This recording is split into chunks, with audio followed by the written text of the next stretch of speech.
यम द्वितीया, यह पर्व कार्तिक सुदी दूज को मनाया जाता है। भाई बहन के स्नेह संबंध को बढ़ाने वाला एक अत्यंत महत्वपूर्ण सर्वाधिक प्रचलित त्योहार है। भाई बहन के प्रेम पूर्ण पावन संबंध का ये सबसे बड़ा त्योहार है। इस त्योहार के दिन भाई बहन साथ साथ यमुना जी, गंगा जी या किसी अन्य नदी अथवा जलाशय में स्नान करते हैं। यदि संभव हो तो भैया दूज के दिन भाई बहन को अवश्य ही साथ यमुना स्नान करना चाहिए।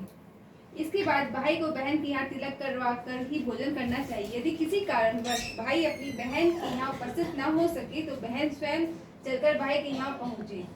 पकवान मिष्ठान का भोजन भाई को तिलक करने के बाद बहन कराए। यदि बहन अविवाहित है तो परिवार के साथ ही रहती है तो भी स्नान कर बहन से तिलक लगवाने के बाद ही भोजन करे। यदि किसी की अपनी बहन नहीं है तो वह धर्म बहन आस पड़ोस या रिश्तेदारों से बनाकर सारी रस्में पूरी कर सकता है। जो भाई बहन यम द्वितीया के दिन इस प्रकार दूज पूजन के बाद तिलक की रस्म पूरी करने के बाद भोजन करते हैं वे मुक्त हो जाते हैं। उन्हें मृत्यु के पश्चात स्वर्ग लोक की प्राप्ति होती है।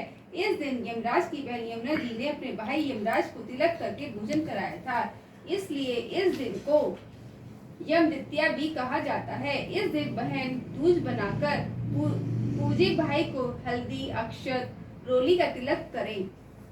तिलक करने के बाद भाई को फल मिठाई खाने के लिए दें। भाई भी अपनी बहन को स्वर्ण, वस्त्र, आभूषण, द्रव्य देकर प्रसन्न करें। बहन के चरण स्पर्श कर आशीष ली।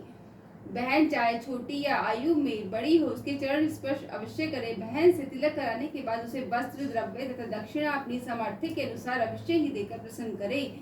भैया दूज के दिन मथुरा में विश्रांत घाट पर एक बहुत बड़ा धार्मिक मेला लगता है। इस दिन लाखों भाई बहन स्त्री पुरुष यमुना जी में स्नान कर यमपाश से मुक्त होते हैं तथा पुण्य लाभ प्राप्त करते हैं। इस दिन इसलिए मथुरा में आकर विश्रानत घाट पर स्नान करके भाई बहन दीपक जलाते हैं। यमुना जी को दीपक, पुष्प, दूध तथा भोग चढ़ाते हैं। इसके पश्चात भाई बहन को सुंदर नवीन वस्त्र देकर जेवर अर्पित करता है। बोलो विष्णु भगवान की जय, बोलो लक्ष्मी माता की जय।